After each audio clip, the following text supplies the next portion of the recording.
وايه بسم الله الرحمن الرحيم سلام الله عليكم ورحمة الله تعالى وبركاته وحن ربا برنامج دلشينا هلكن uga sameeyay gabadhayda Farxiya Maxamed Aadan waxaan leeyahay habar yar macaan noqomidi dalka dadka iyo diinta anfacda mid kale waxaan leeyahay habar yar soo barbaar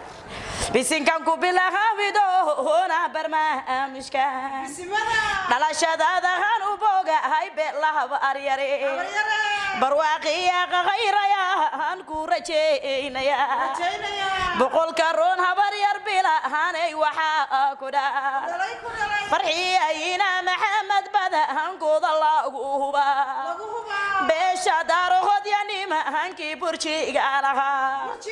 bahda mareexa hansade beerkayga shanta xuseen Yuusuf boqorto yada anjala wali bareedihin raga han loo bareerika beesha reer dalalaya had balka kaga jirta bulshada cali dalal yanima han bahayba ku dhaa wali ba nuur shirwa ama hantan u baadinaya bado barako wala baqiga bariya bararto qayrta wali gabaso barba gabadhanada hooyade heedan u heesaya